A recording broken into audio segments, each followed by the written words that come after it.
Okay, good day guys, no? Mayroon na naman kaming service dito na Panasonic, no? Ang problema nito guys, bagong palit na yung sensor. Ang problema ay nagkaroon pa rin siya ng U11 error, no? So, ang parts guys ay galing sa mga supplier, no? Supplier na hindi natin alam kung saan ang galing yung parts na yon na kinabit dito, no? So maaring galing lang sa online or kung saan na galing yung sensor na pinalit, no? So ang nangyari guys, pinalitan ng bago, nagamit lang ng isang beses, nagkaroon pa rin siya ng U11 error, no? So ang ginawa namin dito guys, ito, no, sinervice natin, no, para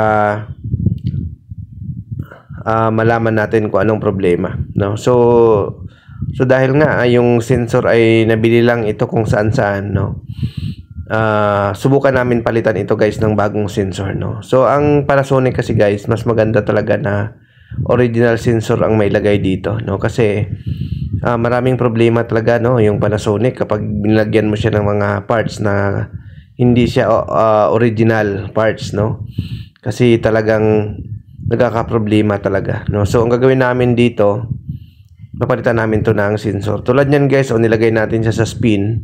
Ang tagal niyang bumaba, no? Ayaw niyang bumaba, nasa 12 pa rin. Ang tagal na. Hindi pa rin siya bumaba, no? Halos 2 minutes na, hindi pa rin bumaba yung oras, no? So, ito guys, kapag hayaan natin to, antayin natin to habang tumatagal, maglabas ito ng U11 error, no? So, walang lamang tubig yung ating washing machine, no? So, meron lang damit pero wala siyang tubig na laman, no? So ayan, tagal na, no, halos 3 minutes na, magti 3 minutes na, ganun pa rin, wala pa rin reaction yung pinaka timer niya, no? So itong sinasabi ko guys, no, kapag nagpalit kayo ng mga sensor, minsan pag pinalitan nyo, ganun pa rin ang problema. Kaya minsan pagkamalan nyo na board ang problema, pero ang naging problema lang pala dyan ay yung kanyang sensor lang din mismo na pinalit nyo, no? So yung original sensor guys ng Panasonic, no, kung kailangan nyo, available yan sa amin, message lang po kayo, no.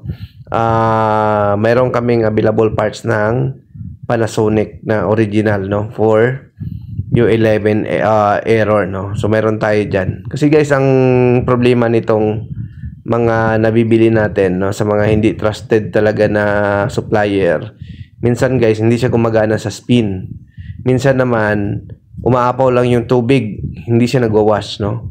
Yung level 1 niya naman, minsan mataas, nasa level 4 or level 5, no. Minsan naman yung level ng water mo, hindi siya ganun ka dami, no. So kaya kailangan talaga trusted yung pinanggalingan talaga ng sensor, no? Kumbaga mga original talaga or mga calibrated na water level sensor. So kami guys, ang ginagamit namin dito, no, kung wala talaga kaming choice na nabibili na original ng Panasonic, pwede natin siya lagyan ng sensor ng pang Whirlpool, no, kasi yan accurate din yan at saka gumagana, no. So ayan. So pero sa ngayon guys, available sa amin yung mga original parts ng Panasonic, lalo na sa water level sensor. So ayan guys, nilagay na natin bagong sensor. So i-testing natin ulit sa spin, tingnan natin kung iikot na siya, no. Kanina ang tagal niya nag-stuck doon sa oras, no, hindi siya bumababa, no, halos 3 minutes na hindi pa rin siya bumababa. Ayan, so mapansin nyo guys, so from 14 nag-11 na siya, no. So kanina 14 naging 12, no. So yun nga sinasabi ko guys, no, kapag 14 tapos dumaan siya ng 13, 12, ibig sabihin may sira yung sensor. Dapat kasi yan, pag walang laman na tubig, diretso yan ng 11, then saka siya mag-spin. So ayan, so working na ito guys, no. So ni-share ko lang ito sa inyo guys para awareness lang, no, sa mga nagto-troubleshoot, no. So baon kayo ng maraming sensor guys, hindi lang isa, hindi nang babaunin nyo. Dapat at least meron kayong 2 sensor, no, para ma-test nyo talaga, hindi kayo maliligaw kapag kayo ay nag-home service at nagto-troubleshoot, no. So hindi naman ganun kamahal guys yung sensor, no. Magbaon kayo guys, no. So ayan, working na po ito guys. Yan, gumana na siya. So yun ang naging problema, no. Pinalitan natin siya ng sensor. Samantala bago yung sensor na yun na binili ng ating customer sa online, no. So ayan, okay guys, thank you, bye bye.